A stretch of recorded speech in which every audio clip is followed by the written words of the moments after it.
امکان نمبر 1 کیا ہے؟ ابھی عالم اسلام کا ایک سالڈ بلاک ہے جو یہودی ورلڈ آرڈر کی نگاہوں میں کھٹک رہا ہے. میں کھٹکتا ہوں دل یزداں میں کانٹے کی طرح.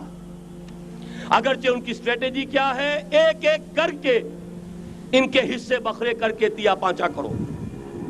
ابھی وہ بلاک کون سا ہے؟ ایران ہے، افغانستان ہے، پاکستان ہے اور روسی ترکستان سے آزاد ہونے والی جو ریاستیں ہیں. یہ ایک سالڈ بلاک. یہ عجمی مسلمان عربی نہیں، عربی گئے، یہ نوٹ کر لیجئے. اس لیے کہ عربوں کو اللہ نے فضیلت دی تھی، محمد ان میں سے تھے صلی اللہ علیہ وسلم، یہ رتبہ بلند ملا جن کو مل گیا. لیکن ساتھ ہی اللہ نے دھمکی بھی دے دی تھی سورہ محمد میں، ان تتولوا یستبدل قوما غیرکم، اگر تم پیٹھ دکھا دو گے اس مشن کو جو ہم نے تمہارے حوالے کیا ہے، تمہیں ہٹائیں گے، کسی اور کو لے آئیں گے. اور یہ بات ہو چکی ہے 13ویں صدی عیسوی میں. 1258 میں جب سقوط بغداد ہوا ہے، عربوں کے ہاتھ سے عالم اسلام کی قیادت چھین لی گئی، معزول کر دیے گئے. اس کے بعد قیادت کن کے ہاتھوں میں آئی؟ ترکوں کے ہاتھ میں. ترکان تیموری ہندوستان میں، ترکان صفوی ایران میں، ترکان سلجوقی مڈل ایسٹ میں، اور ترکان عثمانی کا تو کہنا ہی کیا ہے. وہ ایشیا مائنر سے چل کر آپ کو معلوم ہے کہ مشرقی یورپ کا کتنا بڑا علاقہ، دی گریٹ آٹومان امپائر اس صدی کے آغاز تک قائم تھی. اس صدی میں عجیب عجیب معجزے ہوئے ہیں. گریٹ آٹومان امپائر جو 3 بر اعظموں پر محیط، نام و نشان ختم. The great U S S R, نام و نشان ختم. اب تو روس صاحب ایک ملک کی حیثیت سے رہ گئے. یہ اس صدی میں 2 اور وقت نہیں ہے میں اور آپ کو کیا بتاؤں. اس صدی میں تو بڑے بڑے عجیب عجوبے ہوئے ہیں. بڑی بڑی 2 عظیم جنگیں ہو چکی ہیں، تیسری جو ہے سر پر کھڑی ہے، دور نہیں ہے، جس کو حدیث میں کہا گیا ہے الملحمۃ العظمی، تاریخ انسانی کی عظیم ترین جنگ، اور وہی صلیبی جنگ جس کا آغاز بوسنیا سے ہو چکا ہے. بہرحال اس وقت جو میں کہہ رہا تھا، ورنہ میرے پاس تو یعنی یہ کہ درد دل کہنے کے لیے وقت نہیں ہے، مجھے اپنی بات کو محدود کرنا پڑ رہا ہے. لیکن میں اب آ رہا ہوں اصل موضوع کی طرف کہ ایک امکان تو یہ ہے کہ اس بلاک میں اسلام کا احیاء ہو، اور اس کے لیے کچھ نویدیں بھی موجود ہیں احادیث نبویہ میں. وہ تو آپ نے سنا ہوگا اقبال کا شعر، میرے عرب کو آئی ٹھنڈی ہوا جہاں سے، میرا وطن وہی ہے، میرا وطن وہی ہے. حدیث میں آتا ہے یخرج ناس من المشرق یودعون للمہدی یعنی سلطانہ، مشرق سے فوجیں نکلیں گی کہ جو کہ مہدی کی حکومت قائم کریں گی. یہ مہدی اہل تشیع کے مہدی اور ہیں، ہمارے مہدی اور ہیں. اہل تشیع کے عقیدے کے مطابق ان کے بعد میں امام جو روپوش ہو گئے تھے وہ امام مہدی ہے، وہ ظاہر ہو جائیں گے. ابھی امام غائب ہیں، پھر وہ ظاہر ہو جائیں گے.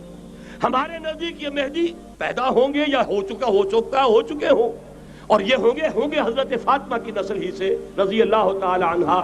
لیکن عالم عرب کے اندر پھر ایک طاقت بن کر ابھریں گے، باطل کی قوتوں کے خلاف جہاد کریں گے. لیکن ان کو مدد آئے گی 2 طرف سے. ایک زمینی مدد آئے گی مشرق سے، ایک آسمانی مدد آئے گی.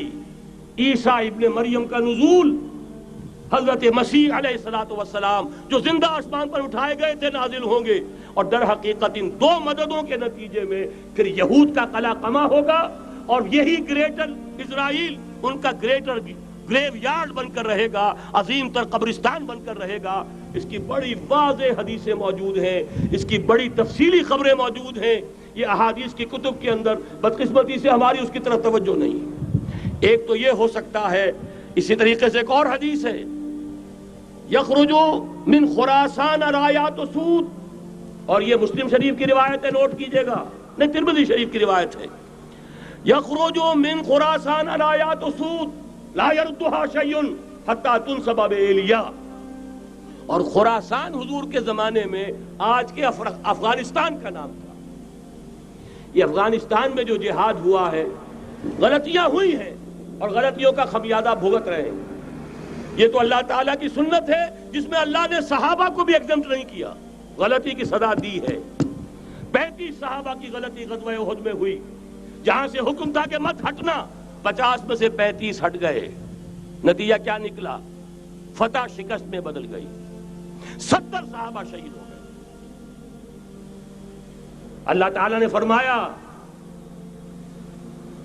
وَلَقَدْ صَدَقَكُمُ اللَّهُ وَعْدَهُ إِذْ تَحُسُّونَهُم بِإِذْنِهِ حَتَّىٰ إِذَا فَشِلْتُمْ وَتَنَازَعْتُمْ فِي الْأَمْرِ وَعَصَيْتُمْ مِن بَعْدِ مَا أَرَاكُم مَّا تُحِبُّونَ۔ مسلمانوں، ہم سے گلہ نہیں کر سکتے، ہم نے اپنا وعدہ سچا کر دکھا دیا تھا جبکہ تم انہیں گاجر مولی کی طرح کاٹ رہے تھے، لیکن جب تم ڈھیلے پڑ گئے، تم نے ڈسپلن کو توڑا، تم نے اختلاف کیا تو سزا دیا۔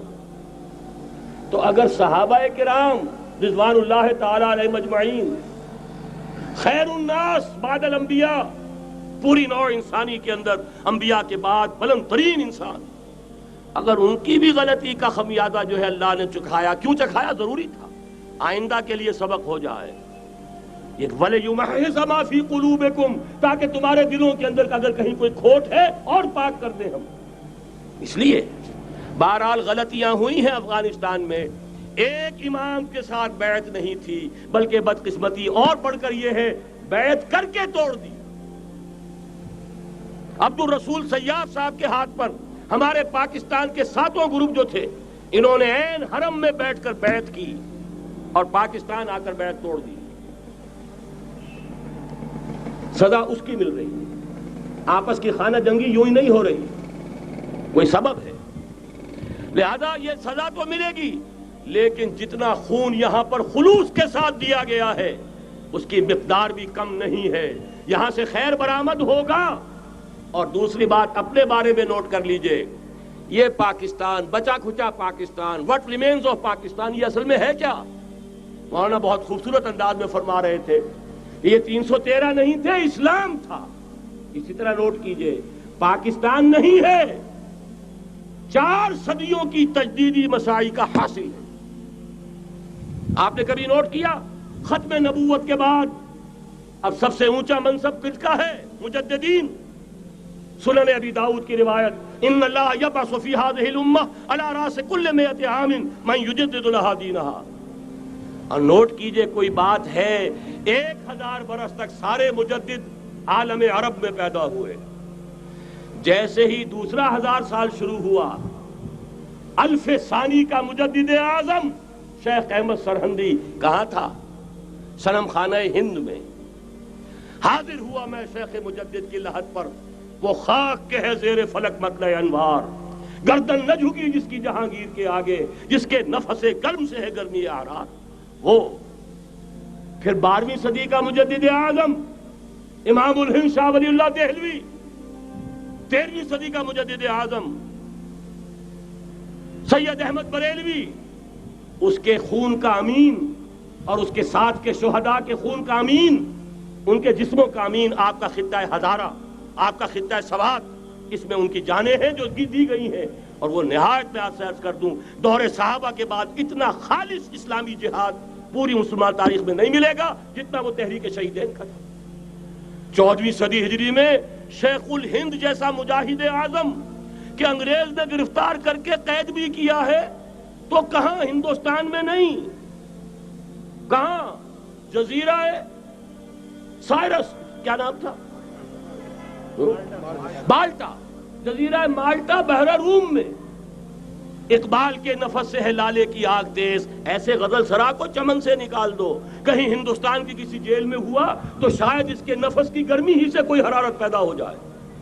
اور اسی صدی میں 14ویں صدی ہجری میں اقبال جیسا مفکر، اسی 14ویں صدی ہجری میں مودودی جیسا مصنف، اسی 14ویں صدی ہجری میں مولانا الیاس جیسا مبلغ رحمہم اللہ، عظیم شخصیتیں آج پورے عالم اسلام میں آپ کو تبلیغی دوست ملیں گے۔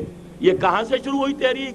دہلی کی ایک چھوٹی سی مسجد سے، وہ مسجد بنگلے والی اب تو بڑی عالیشان ہو گئی ہے، جب وہاں شروع ہوا تھا کام بڑی چھوٹی سی مسجد۔ یہ سارے کام یہاں کیوں ہوئے؟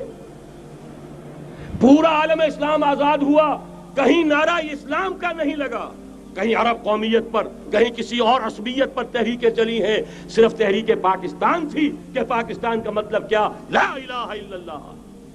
کوئی سبب ہے کہ یہاں قرارداد مقاصد پاس ہوئی، حاکمیت اللہ کی ہے، کہ اکبر نام لیتا ہے خدا کا اس زمانے میں، یہ سارا ماضی سامنے رکھیے اور حضور کی دی ہوئی پیشن گوئیوں کا مستقبل سامنے رکھیے، ان دونوں سے ثابت ہوتا ہے اس خطہ ارضی سے کچھ ہونا ہے۔